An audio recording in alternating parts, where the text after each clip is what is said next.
Sallallahu ala Muhammad, sallallahu alaihi wasallam, sallallahu ala Muhammad, sallallahu alaihi wasallam. Anta syamsun, anta badrun, anta nurun fawqa nuri. Wabarakatuh.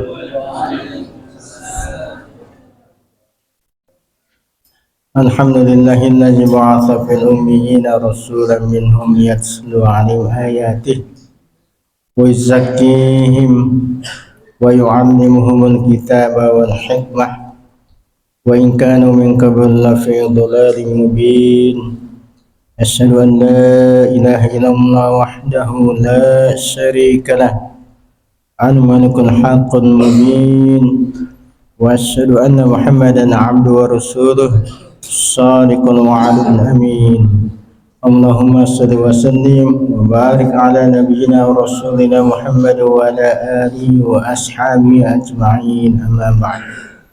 Ya ayyuhal hadirun al-kiram, usikum wa nafsi bittaqwallah wa ta'atihi la'allakum tuflihun, kama qala ta'ala fil Qur'anil Karim.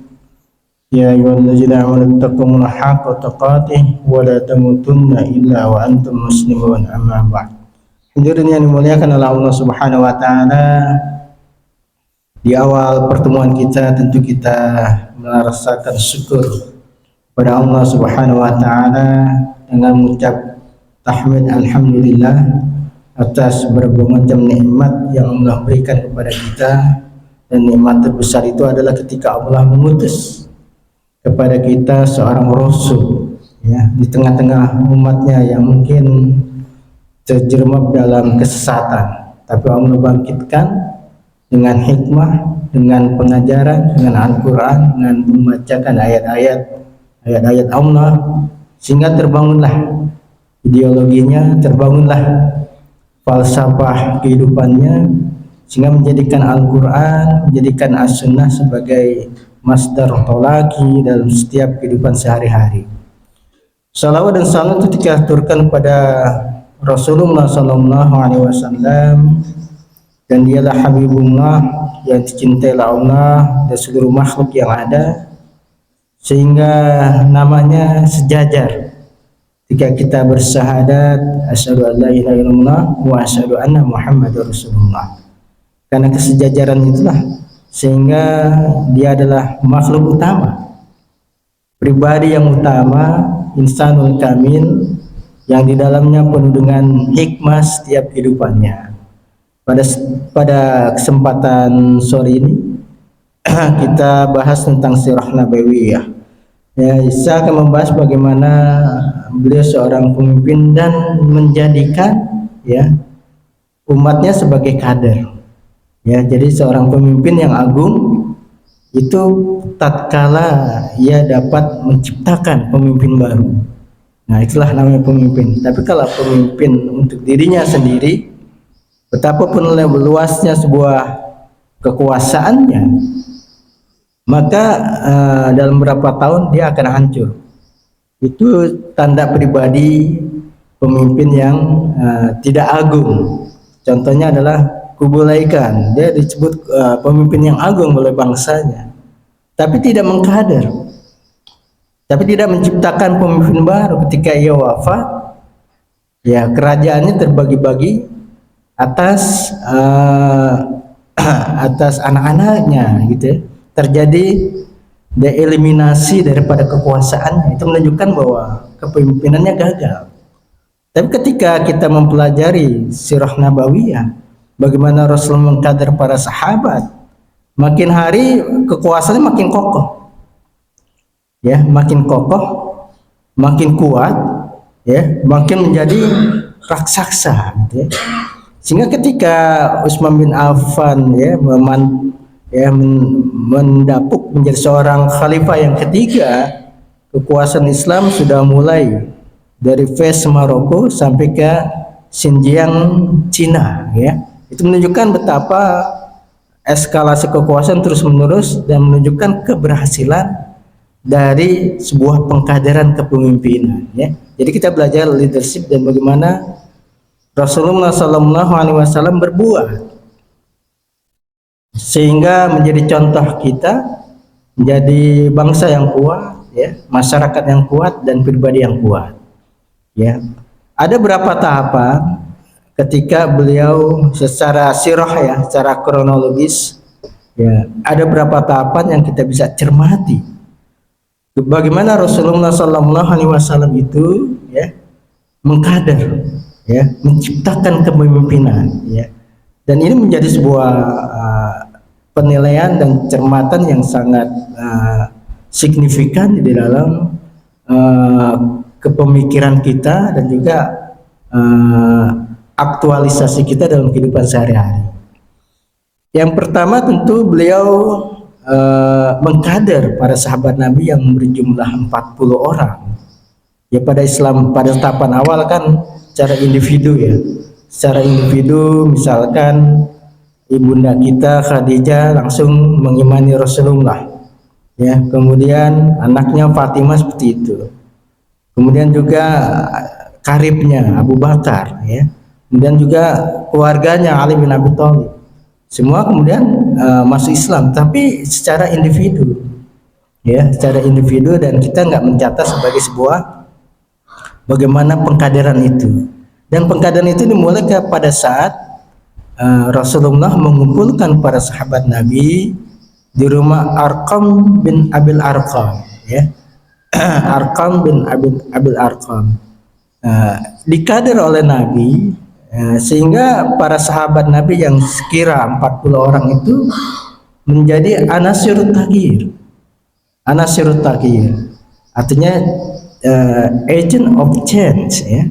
Agent of change artinya menjadi unsur perubah, agen perubahan ya, yang akan mendobrak dan mengubah sosialita di Mekah atau di tempat lain. Nah itu ya, itu yang pertama.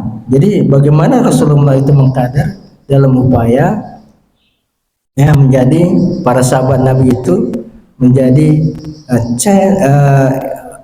agent of change ya, Anasirut Taghir ya, unsur perubahan, sehingga dimanapun nanti ditempatkan ya, dia akan menjadi pemimpin.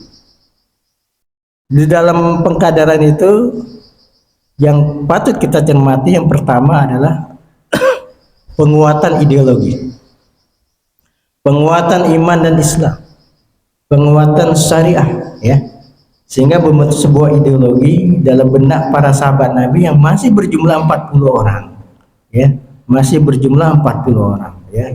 Apa yang berbahagia inilah yang dilakukan secara terorganisasi ya, yang dilakukan oleh Nabi secara terorganisasi.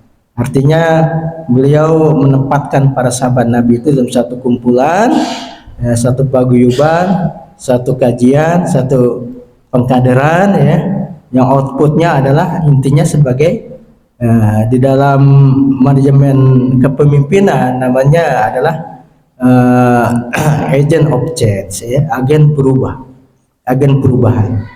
Nah Bapak yang berbahagia, daripada itu maka kita bisa lihat bagaimana kuatnya ya para sahabat Nabi dikader menjadi seorang sosok figur-figur yang ditempa oleh Rasulullah SAW yang matang secara ideologi.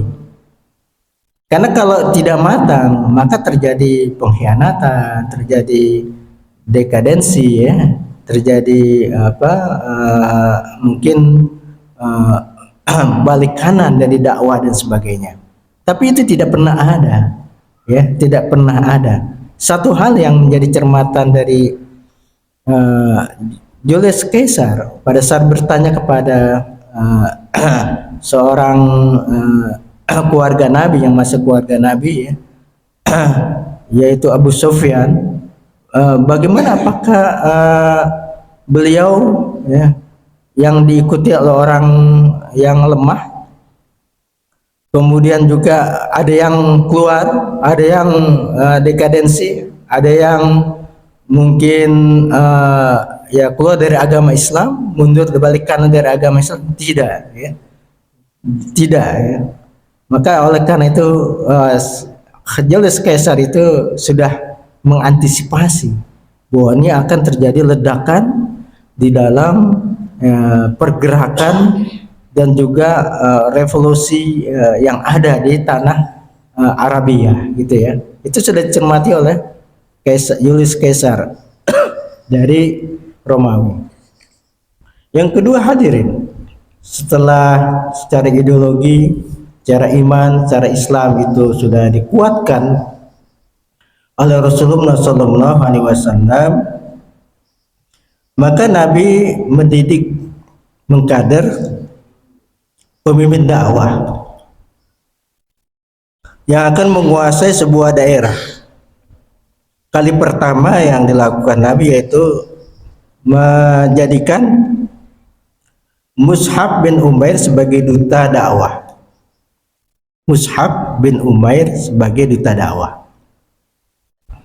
Mus'ab seorang perlente, seorang yang kaya ya, yang begitu kaya di tanah Quraisy, dan ibunya meminta dia untuk kembali kepada agamanya. Bahkan dijawab, seandainya aku punya 100 nyawa ya ibu, lalu kau minta 1 aku mati, sampai yang terakhir aku tidak akan ya berpaling dari Islam.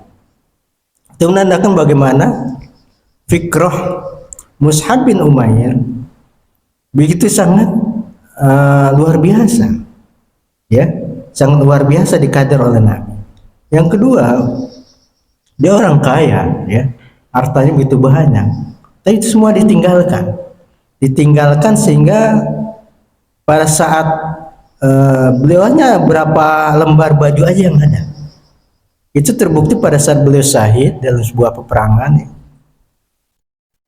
Bajunya itu tidak cukup menutupi tubuhnya.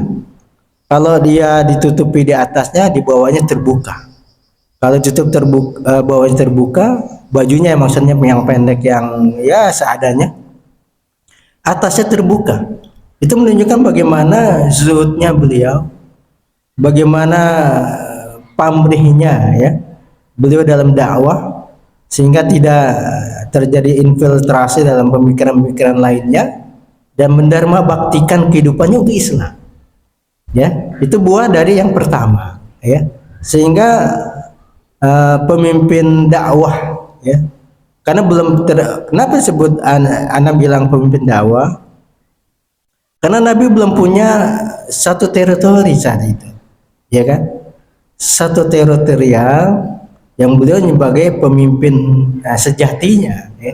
Beliau sebagai Nabi dan Rasul, sehingga organisasi yang dimainkan oleh Rasulullah adalah pemimpin dakwah ya, duat ya, duta dakwah, dan itu berhasil ya, sehingga dengan dakwah Mus'ab bin Umair ya memfutuhkan menundukkan Madinah, tidak dalam peperangan, hebat ya, tidak dalam peperangan ya, tetapi dalam dakwah ya, dalam kedamaian, bukan infiltrasi militer gitu ya. Itu menunjukkan bagaimana lihainya, kuatnya kajian-kajian yang dimantapkan oleh Mus'ab bin Umair dekat tengah masyarakat Madinah. Khaus dan Khazraj kemudian masuk Islam, hampir sepenuhnya masuk Islam, kecuali yang berkhianat ya, menjadi seorang munafik dan sebagainya ya. Abdullah bin Ubay bin Salul misalkan adalah orang yang munafik, yang menjadi gembong munafik karena punya agenda tersembunyi, karena dia menginginkan kepemimpinan yang ada di Madinah ya. Ikhwan fillah rahimakumullah. Jadi yang kedua ya, yang kedua tatkala Rasulullah itu menjadikan kader-kader dakwah. Contoh lain adalah ketika Nabi memerintahkan Zaid bin Harisa ya, sebelum eh, Yaman itu menjadi suatu teritorial kekuasaan Islam, kali pertama beliau dijadikan sebagai pemimpin dakwah di Yaman. Ya, yang kira kita lihat sekarang Yaman memerangi Israel, dari awal sudah dikader oleh Zaid bin Harisah. Ya, Zaid bin Harisah. Dan tatkala Yaman menaklukkan dirinya kepada Nabi, pada Islam, kepada Madinah, barulah Nabi mengutus pemimpin politik, yaitu Ali bin Abi Thalib. Ya, jadi dalam case Yaman, Nabi itu awalnya adalah menjadikan Zaid bin Harisah sebagai pemimpin dakwah. Ya, jadi dakwah yang utama. Ya, dakwah yang utama pada masa Nabi di awal-awal pengkaderan itu. Ya, bukan yang lain, bukan tendensi kekuasaan, ekonomi dan sebagainya, tidak, tapi dakwah. Nah, itu yang kedua adalah pemimpin dakwah. Kemudian yang ketiga, baru pemimpin yang ketiga pemimpin militer. Ya, tatkala Nabi sudah hijrah di Madinah, di Madinah, kemudian tumbuh kembangnya dakwah di teritorial yang dijadikan Nabi sebagai pemimpin, tidak saja oleh kaum muslimin, Aus dan Khazraj dan Muhajirin di Madinah, tapi juga sepakat orang-orang musyrikin Madinah dan juga Yahudi Madinah menjadikan Nabi seorang pemimpin. Ya, kepemimpinan politiknya walaupun baru sekedar politik, tapi dia berimplikasi pada kekuasaan. Ya, nah pada saat itu terjadi, untuk menguatkan teritorial itu, Nabi kemudian membentuk garda, ya, garda militer. Ya, kalau di Iran mungkin sekarang garda revolusi gitu ya, tapi berzaman Nabi garda militer, askari, ya, garda askari. Yang tujuannya adalah pertama, berapa orang sebagai pemimpin perang, pemimpin militer, bukan perang ya, bukan pemimpin perang, tapi pemimpin militer yang akan memonitoring sekitaran Madinah. Ya, kemudian membentuk informan di beberapa kabilah yang ada, sehingga setiap kabilah sekeliling Madinah meletup, Nabi sudah mengetahui lewat informan dan juga lewat pemimpin militer. Kalau di Indonesia mungkin ada Polsek, ya, ada Polres, ada Kodim, ya, yang setiap hari Kodim, Polsek itu melaporkan keadaan gitu ya, melaporkan keadaan itu sebenarnya. Ada kemalingan, kebakaran dilaporkan. Nah, begitu juga zaman Nabi itu sudah dilakukan, Bapak yang Ibu, ya, Bapak yang berbahagia, itu dilakukan oleh Nabi. Ya, pemimpin militer ini, ya, walaupun Nabi sosialisasi, ya, civilization, ya, bentuk pemerintahan civilization, tetapi untuk penguatan teritori Nabi juga membentuk bersamaan dengan pemimpin militer, tapi bukan menjadi kekuasaan di Madinah itu kekuasaan militer, bukan, ya. Militer itu hanya tadi mengamati, memonitoring, ya, menciptakan informasi di sekeliling Madinah, ya. Sehingga kalau ada misalnya Bani Ghassan meletup, Nabi dia paham, ya, di sana ada raja yang benci kepada Nabi, gitu ya. Ya, misalnya dia pura-pura mau bernegosiasi dengan Nabi, dimintakan kekuasaan kalau dia masuk Islam, itu pun Nabi udah tahu. Ya, itu hebatnya Nabi itu. Ya, menciptakan kaderisasi informasi militer, ya. Itu yang ketiga. Rahimahullah. Kemudian yang keempat, hadir yang berbahagia, ya, Nabi menciptakan pemimpin perang. Ya, pemimpin perang, ya, dalam aspek militer dengan perang berbeda, ya. Ya, kalau perang zaman itu terjadi, ya, kalau di sekarang mungkin kita bisa lihat bagaimana konfrontasi Hamas dengan Israel itu karena memang benturan militer, terjadilah perang. Nah, Nabi dalam kaitan ini selalu di awal itu pemimpin perang itu dari pemimpin militer diambilnya,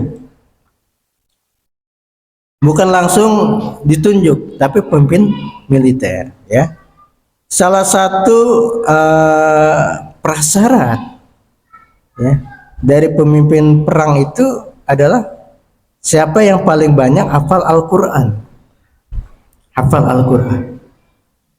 ya. Kenapa Al-Quran? Karena Al-Quran itu kekuatan utama, ya.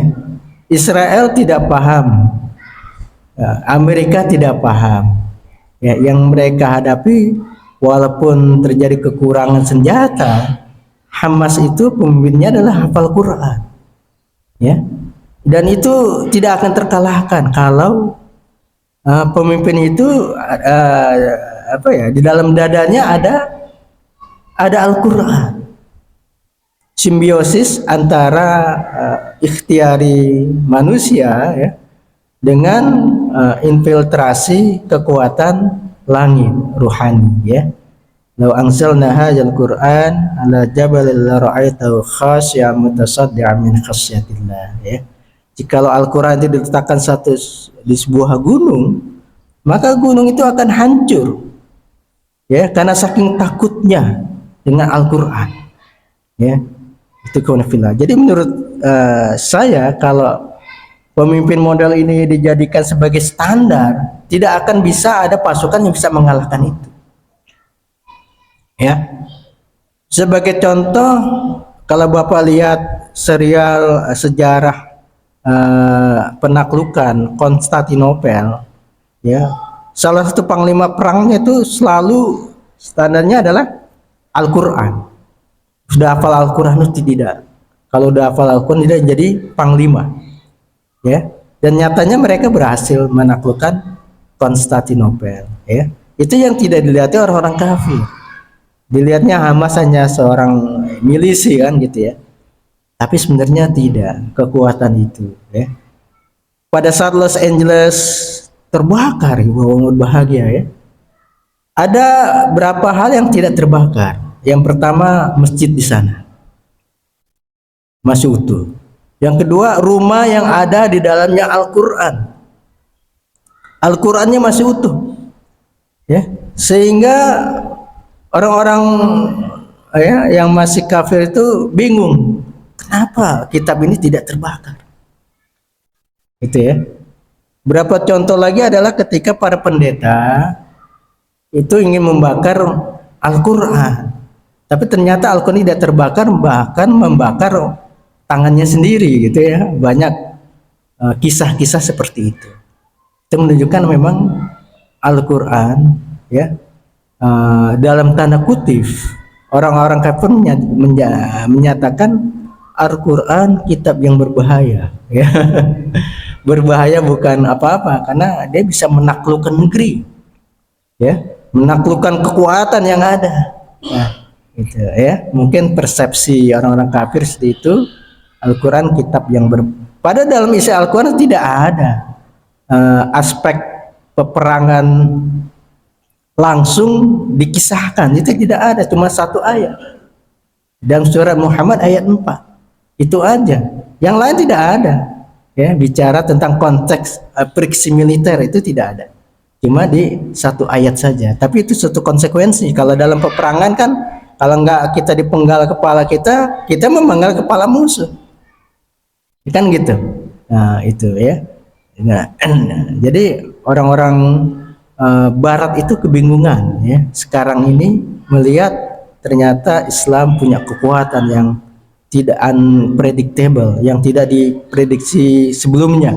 Mereka menciptakan bom begitu kuat, tapi ternyata bisa dikalahkan oleh orang-orang yang berjiwa kesatria, dengan imannya, dengan ideologinya, dengan dirajut oleh hafalnya Al-Quran di dalam dada. Berikutnya, hadirin, Nabi menciptakan pemimpin politik, Ya, hampir setiap pemimpin politik itu kalau kita lihat itu semuanya di masa Nabi dan Khalifah, ya, dari orang-orang Arqam bin Abil Arqam yang 40 orang itu, ya, hampir semuanya, ya, pemimpin politik itu ternyata ya kader-kader yang diciptakan di awal, sehingga dia menciptakan, ya, Nabi misalkan mengutus Ali sebagai gubernur di Yaman, ya, mengutus Ja'far waktu itu menjadi uh, wakil Nabi untuk melakukan hijrah pertama di Habasyah, ya. Kemudian uh, Nabi juga menciptakan pemimpin politik di beberapa tempat ketika Nabi sudah menguasai daerah. Begitu juga zaman-zaman Abu Bakar, beliau juga meneruskan kebijakan Nabi. Ya, pemimpin militer, pemimpin politik itu dari Arqam bin Abil Arqam. Ya, jadi Nabi menciptakan pemimpin politik yang memang kuat secara ideologi dan kuat terhadap kemegahan dunia. Ya, misalkan Abu Ubaidah bin Jarrah. Abu Ubaidah bin Jarrah adalah salah satu kader dalam Arqam bin Abil Arqam. Beliau pada masa Nabi wafat, salah satu kandidat menggantikan Rasul sebagai khalifah di samping Abu Bakar As-Siddiq. Karena Nabi pernah menyatakan, ya, ini adalah orang yang paling amanah di umat ini, adalah Abu Ubaidah bin Jarrah. Ya, nah, kalau sekarang Abu Ubaidah juru bicara Hamas kan gitu, ya. Pada zaman Nabi, Abu Ubaidah bin Jarrah kandidat utama di dalam kepemimpinan setelah pasca Nabi, ya, pasca Nabi. Tapi kita lihat profiling daripada Abu Ubaidah bin Jarrah, ya. Kenapa? Karena kita walaupun itu udah hidupnya di luar Nabi, sudah pasca wafat, ya, tapi kan kita butuh figur ini yang dicipta oleh Nabi, dikader oleh Nabi, ya. Figur ini menjadi seorang gubernur di Syam sebelum Muawiyah, ya, menjadi khalifah, ya, menggantikan Ali bin Abi Thalib, ya. Beliau sampai setiap ini, Bapak yang berbahagia, setiap beliau gajinya itu langsung diinfakkan ke Baitul Mal untuk diinfakkan kepada fakir miskin. Akibatnya Abu Ubaidah bin Jarrah ini, ya, punya sarung, ya, setelah memimpin menjadi imam, ya. Artinya pada saat itu gubernur, pemimpin politik, juga pemimpin militer, juga pemimpin sholat, ya, pemimpin sholat. Nah, pada saat pasca sholat, beliau dikritik dan dibuat surat kepada Umar bin Khattab yang menjadi khalifah kedua, yang menjadikan Abu Ubaidah bin Jarrah sebagai gubernur. Ya khalifah, ya, ada kekurangan dari gubernur kami. Pasca sholat, ia langsung kabur, tidak zikir dulu, ya, tidak melakukan aktivitas keagamaan lainnya, zikir, doa dan sebagainya, ya. Itu dilaporkan kepada Umar bin Khattab, ya, lewat surat gitu, Bapak yang berbahagia. Tapi bukan surat kaleng, namanya siapa yang nulis juga tahu gitu, ya. Nah, kemudian Umar berkunjung ke sana. Salah satu pembahasan adalah, aku dapat laporan bahwa engkau sebagai gubernur tidak pada tempatnya memberikan teladan qudwah kepada umat. Kenapa engkau habis sholat kemudian langsung pulang gitu, ya. Dan saat itu rakyat tidak ada yang bertanya, tidak ada yang berani, ya, karena dia juga figur yang luar biasa, ya, teladan yang luar biasa di luar aspek cepatnya ia pulang dari sholat. Nah, kemudian beliau menyatakan, wahai Umar, aku itu cuma punya satu sarung, ya. Kalau aku pakai buat sholat, istriku sudah menanti agar sarung ini dipakai buat sholat, gitu ya. Nah, tuh ya, ikhwan fillah ya.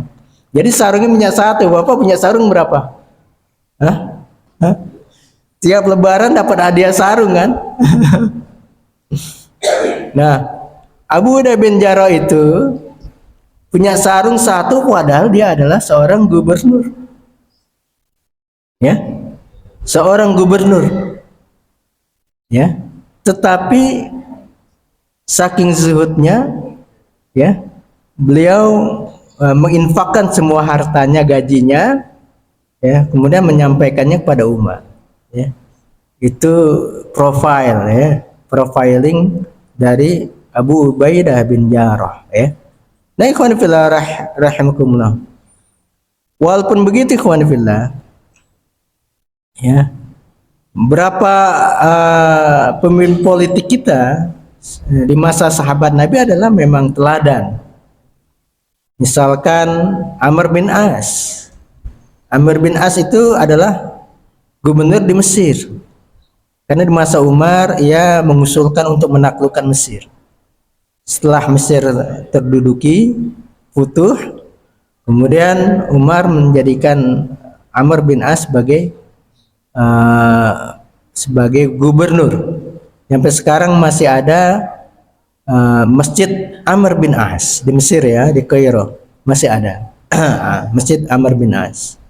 Nah, kemudian pada masa itu, ya, Mesir nggak punya masjid, sehingga dicari area yang strategis, ya, yang akan dinamai mungkin nanti masjidnya Amr bin As, ya. Nah, dilihatlah ada tanah yang strategis, kemudian atas nama negara, ya, mengambil paksa tanah itu, mengambil paksa tanah tersebut untuk kepentingan negara. Cerita seperti itu, ya.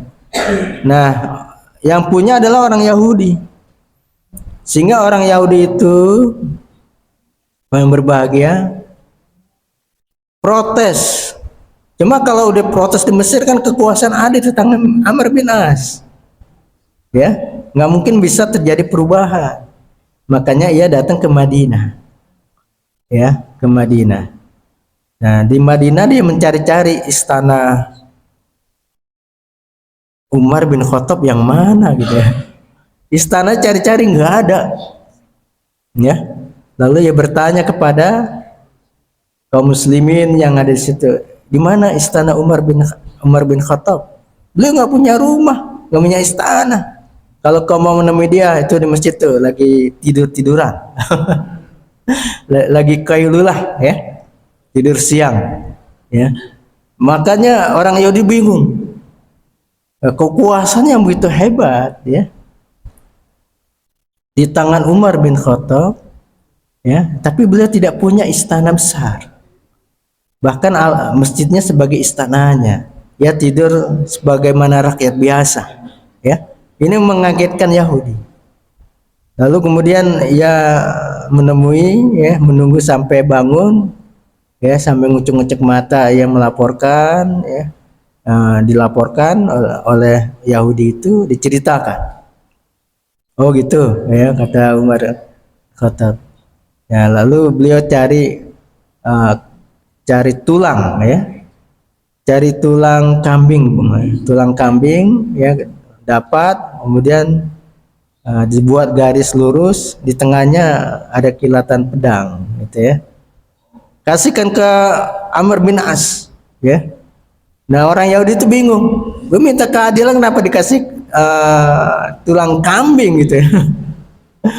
Ini gimana ceritanya, gitu, ya. Dan sudah berikan aja, ya. Diprotes, udah berikan, bilang ini dari Umar bin Khattab, ya. Sampai di Mesir, ya, dia bawa tulang, apa maknanya, gitu, ya. Ya. Kemudian begitu Amr bin As menerima tulang itu, beliau keringatan, gitu, ya, menggigil keringatan, ya. Ya, kemudian dipanggil semua, bubarkan itu panitia, ya. Bubarkan panitia masjid, ya. Berikan tanahnya ke orang Yahudi ini. Nah, dia masih bingung gitu ya, belum nyadar gitu. Ditanya, ya, kenapa bisa begitu? Umar bin Khattab, ya, memberi simbolis, jikalau aku tidak berbuat adil buat rakyatku, aku akan dipenggal. Ya, ya, ini perintah yang keras, sehingga aku mengembalikannya. Ya, sampai begitu hebatnya, ya, keadilan dalam Islam, sehingga Yahudi itu akhirnya apa? Saya masuk Islam kalau gitu. Saya tidak menemukan pemerintahan yang sangat adil kecuali Anda. Dan ini saya hibahkan tanah ini untuk masjid. Nah, itu ya. Alhamdulillah. Jadi apa yang dikadar Nabi di kemudian hari menjadi hikmah, mutiara kehidupan yang juga gemilang, ya, kemilau, ya. Itu rahimahumullah, ya. Nah,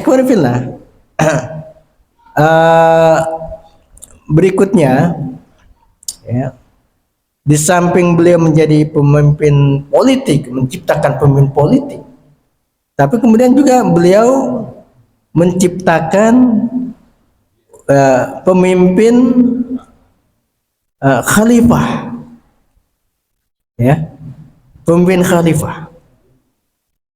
Dan ini tidak disadari orang-orang Syiah. Ya, orang Syiah menyatakan pemimpin khalifah imam yang agung itu jatuh pada Ali bin Abi Thalib. Ya, sejak itu siapapun yang merampas kekuasaan Ali bin Abi Thalib dianggap kafir. Ya, tetapi sebenarnya satu hal, tadi sudah saya katakan, pemimpin politik juga pemimpin militer, juga pemimpin sholat, ya, pemimpin sholat. Jadi kalau dia menjadi imam sholat dalam satu daerah, ia pemimpin yang sebenarnya.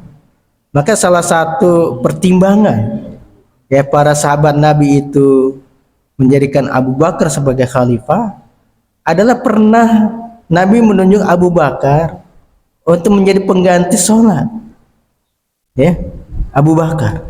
Bahkan awalnya diprotes oleh anaknya, Ibunda Aisyah, ya.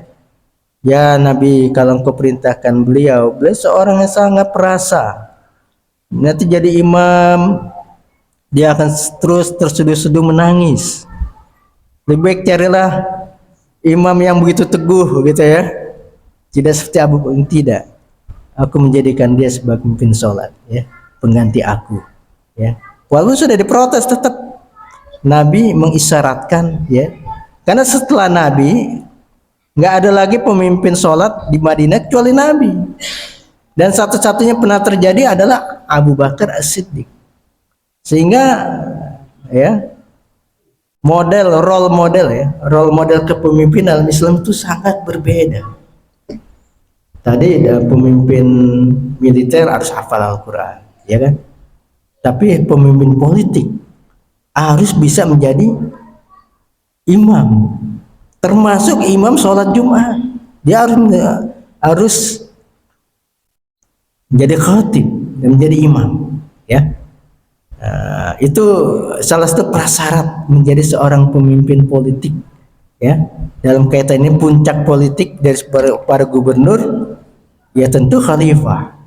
Jadi ikhwan fillah rahimahullah, dari ini kita bisa melihat bahwa Nabi adalah pemimpin yang agung, ya, karena ia menciptakan berbagai macam kepemimpinan yang ada sepanjang hidupannya, sepanjang sirah nabawiyahnya, ya, dari pemimpin dakwah, dari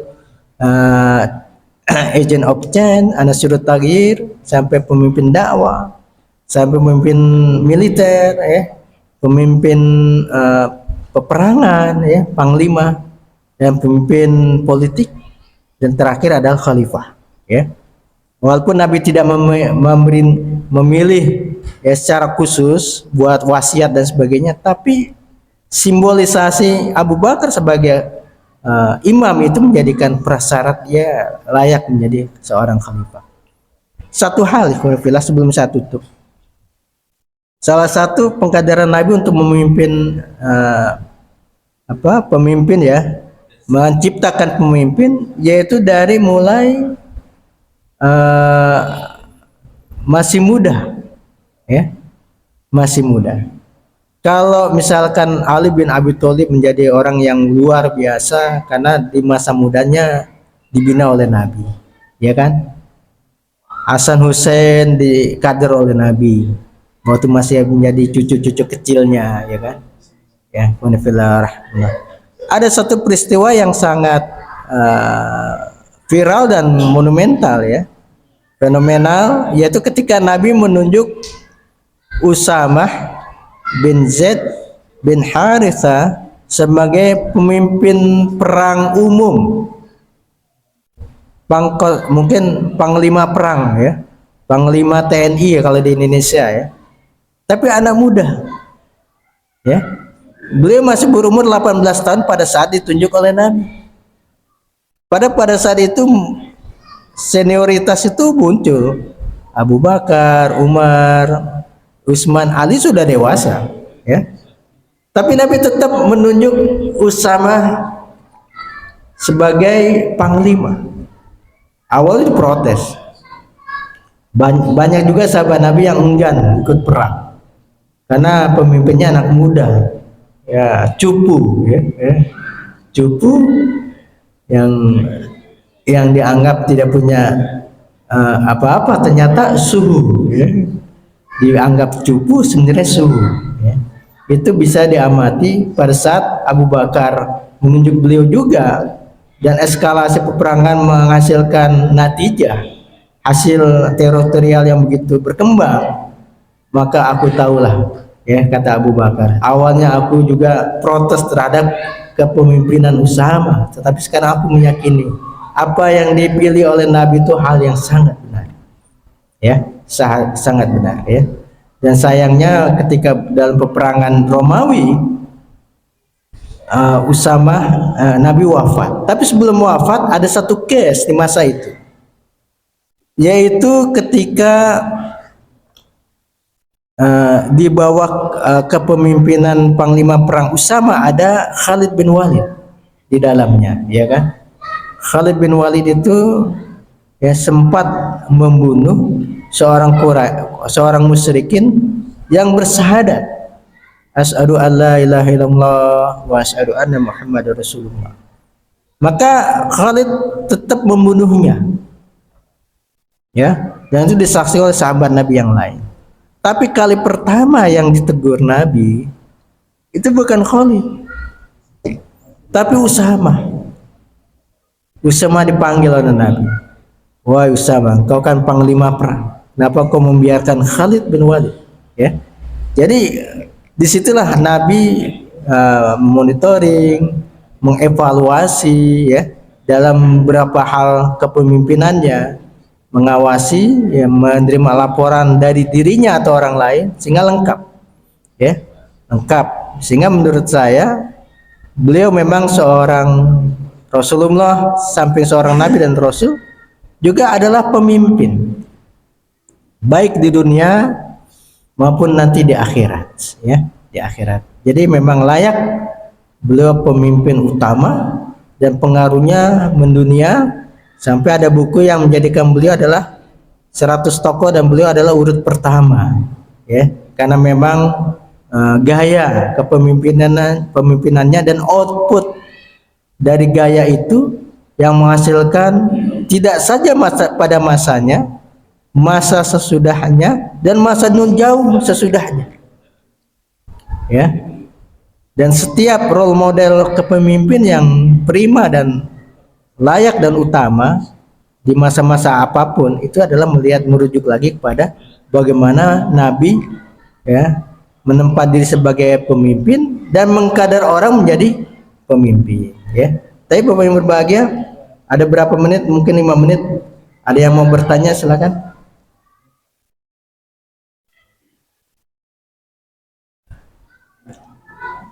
Ya, ya. Waalaikumsalam.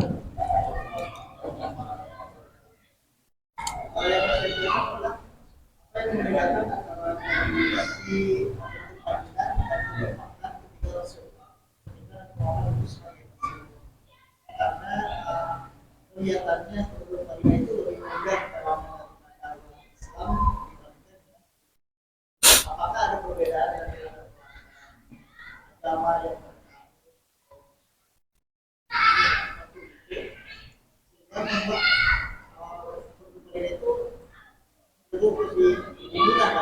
Ya.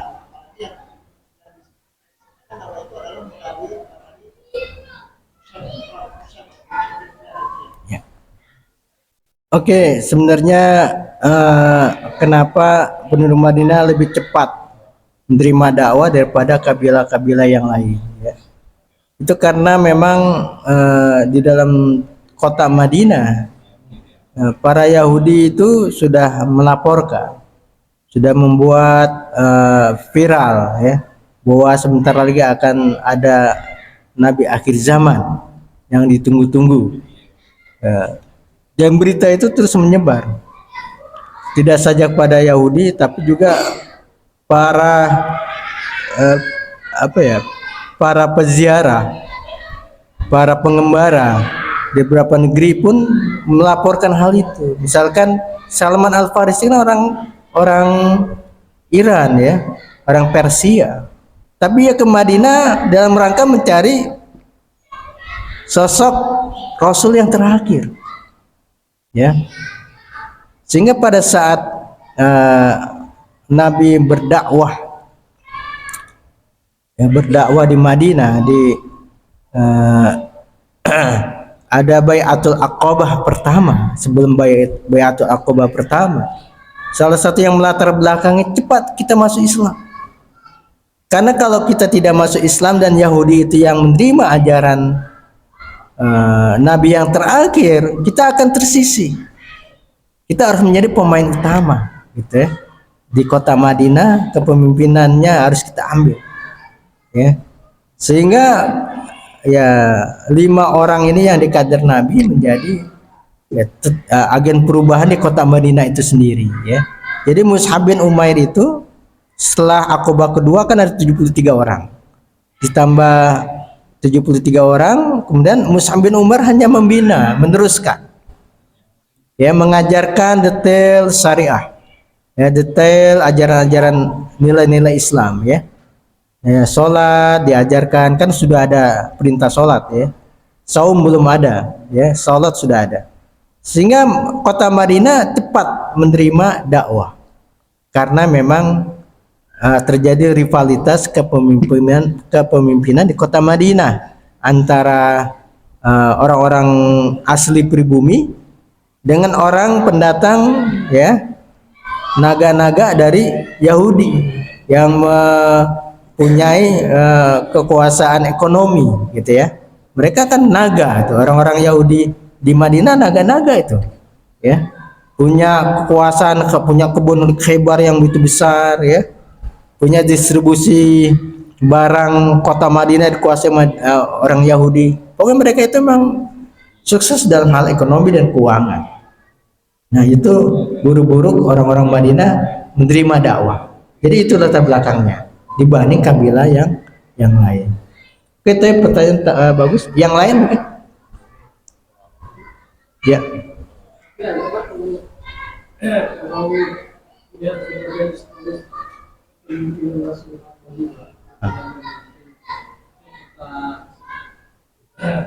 Apa gitu ya? Biasa ini, tapi kalau sekarang dalam konteks sekarang, kalau kan dulu kan ya mungkin lebih kalau sekarang ini kerajaan, Raja negara, ya. Di bawah ini adalah Ya. Tapi kalau disediakan di boleh ini pemerintah. Ya, jadi memang berbeda, saya bilang sistem kepemimpinan yang diciptakan oleh Nabi berbeda dengan era modern kita. Orang modern kita berbeda, tetapi bukan berarti tidak bisa. Sebagai contoh, misal tadi sudah saya katakan Turki Utsmani mensyaratkan pemimpin panglima perang itu harus hafal Al-Quran, harus sholat berjamaah, harus sholat malam. Sholat berjamaah tidak boleh ditinggal, ya. Kalau dalam masa dia sampai dia besar, saat itu kemudian terindikasi pernah tidak sholat berjamaah, itu coret, ya. Dan itu menyebabkan kekuatan pasukan Janisari, istilahnya kan Janisarinya Turki itu kan begitu ya, pasukan khusus. Nah itu bisa menghancurkan Konstantinopel. Kemudian yang kedua, kalau kita lihat struktur misalnya Hamas ya, yang milisi zaman sekarang ini, dia juga mensyaratkan harus hafal Al-Quran. Jadi pemimpin kayak Yahya Sinwar ya, kayak seperti yang lain yang terbunuh itu hafal Al-Quran, ya, hafal Al-Quran. Ya, itu bedanya. Tapi kalau di Aceh kan, di Aceh ya, yang menerapkan syariat Islam, cuma baru PNS itu harus bisa baca Al-Quran. Itu doang ya. Yang sekarang. Tapi mudah-mudahan nanti pemimpin itu akan sesuai dengan role model yang Nabi lakukan, sehingga ya untuk korupsi mereka nggak akan mau gitu ya, zuhudnya muncul ya. Itu sebenarnya itu ya, sebenarnya adalah moralitas yang tidak terbangun, sehingga apapun aturannya poros ya tetap jalan ya, karena secara mental dari awal udah bobrok gitu ya, udah nggak kuat ya. Oke, itu aja karena sudah isya, kita tutup dengan doa kepada majelis. Subhanakallahumma wa bihamdik, asyhadu an la ilaha illa anta, astaghfiruka wa atubu ilaik. Wabillahi hidayah. Assalamualaikum warahmatullahi wabarakatuh.